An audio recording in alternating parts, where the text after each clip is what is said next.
De plus en plus, on approfondit nos recherches sur nos téléphones Android et de plus en plus, on est sûr et certain qu'on n'est pas à l'abri en utilisant ces fameux smartphones. Cependant, il est important de souligner les bonnes actions et surtout les pas qui sont faits dans la bonne direction.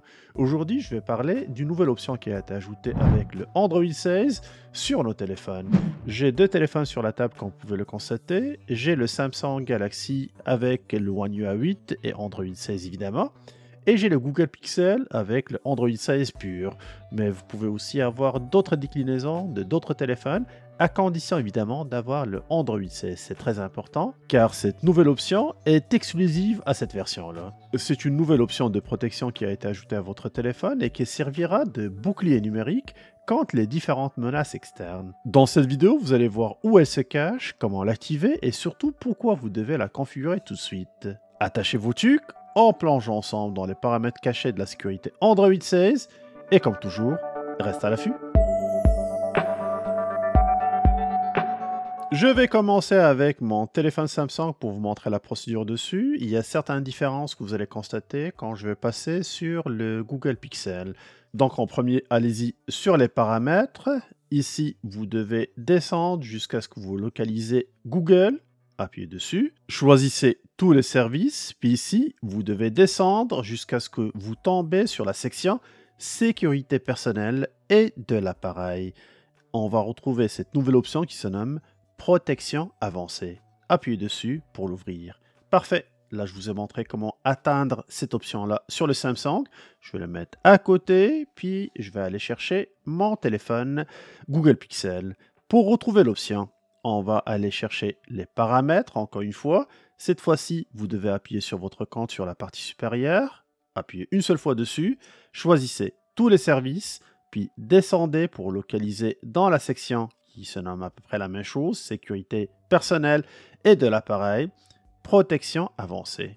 Jusqu'à présent, vous constatez qu'on a la même interface sur les deux téléphones. C'est parfait. Je prendrai le temps de vous lire la petite introduction ici, que vous voyez. La protection avancée permet de se défendre contre les attaques en ligne, les applications nuisibles, les connexions non sécurisées et d'autres menaces qui mettent vos données en danger. Si vous voulez avoir plus d'informations, vous avez même un lien supplémentaire qui va vous ramener sur le site officiel de Google avec plein d'informations que j'ai pu consulter.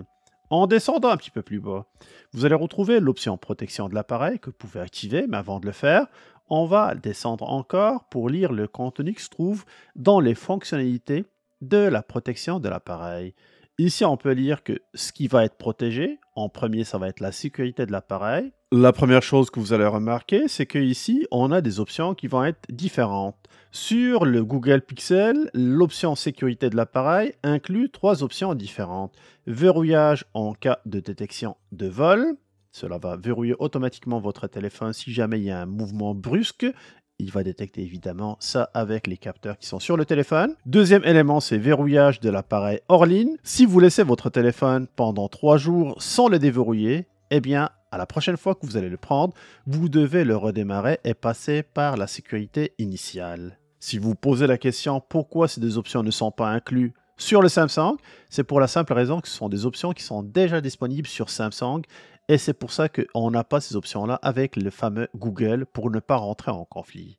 Continuons avec maintenant les applications. Parfait. Ici, on constate encore une fois qu'on a 3 options au niveau de Google et 2 options au niveau de Samsung.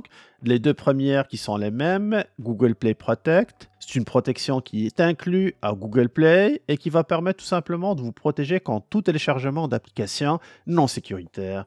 La deuxième option, c'est les applications inconnues. Cela va bloquer l'installation de toute application qui est issue d'une source non sécuritaire. Et la troisième et dernière option qu'on retrouve sur la partie droite, sur le Google Pixel, c'est l'extension de balisage mémoire. Cela permet de protéger contre la corruption de votre mémoire dans les applications prises en charge. Regardons maintenant les réseaux. Ici, on a une seule option qui est pareille. Cela va permettre de protéger votre téléphone contre l'utilisation du réseau basique, le réseau 2G, pour la simple raison que c'est un réseau qui est vulnérable. Donc, beaucoup de pirates utilisent ce réseau-là pour accéder à votre contenu. Ici, on va aller regarder au niveau du web. J'ai 3 options qui sont similaires des 2 côtés. La navigation sécuritaire, comme vous pouvez la constater avec le système Android, il va permettre de vous protéger contre toute menace directe sur les pages qui vont être nuisibles. La deuxième option, c'est la navigation sur Chrome. Cela va vous permettre de vous avertir si jamais vous visitez des sites qui ne sont pas protégés. Le fameux HTTPS signifie HTTP sécuritaire. Si jamais vous rentrez sur un site non sécuritaire où il n'y a pas le fameux S, eh bien vous le saurez avec un fameux message.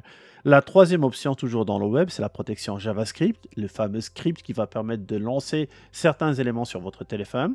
Eh bien, il va les désactiver si jamais il détecte qu'il y a une menace. Je continue avec les messages de Google. Je vais sauter l'option téléphone, puis je vais aller sur les messages de Google, comme vous pouvez le voir ici. On a deux options des deux côtés. Protection contre les pourriels. Donc tout message sera filtré et vous serez averti si jamais quelqu'un essaie de vous escroquer. Et bien sûr, on a aussi la vérification des liens pour éviter tout lien qui est suspect.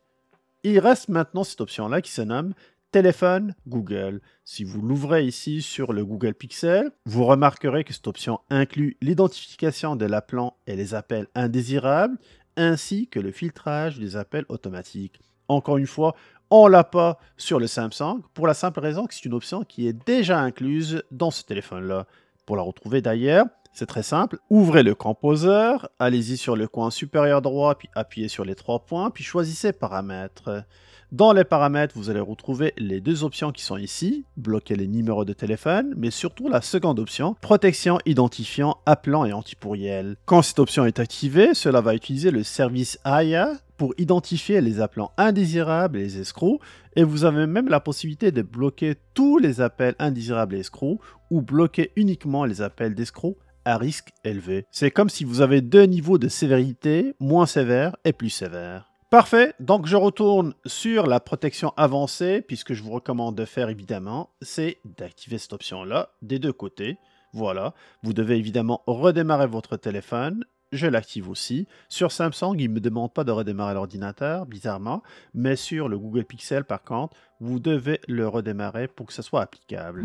Et voilà, vous venez de découvrir la nouvelle protection avancée de Google sur Android 16, disponible sur les différents téléphones qui supportent cette nouvelle version d'Android. C'est clairement l'une des plus grosses évolutions en termes de sécurité qui a été apportée par Android. Comme j'ai dit, c'est un pas vers la bonne direction. J'espère que ces différentes options seront disponibles dans le futur à plus grand nombre. Et ce que je trouve aussi plus beau dans tout ça, c'est que vous n'avez vraiment rien à installer. Il suffit juste d'activer cette option sur les paramétrages quand je vous ai mentionné et le tour est joué. Dites-moi dans les commentaires ce que vous pensez de cette nouvelle option et n'oubliez surtout pas de liker la vidéo si vous avez apprécié ce contenu. Abonnez-vous à Québec Test, on est en route vers les 300 000 abonnés, je compte sur votre soutien. Merci encore, puis à plus.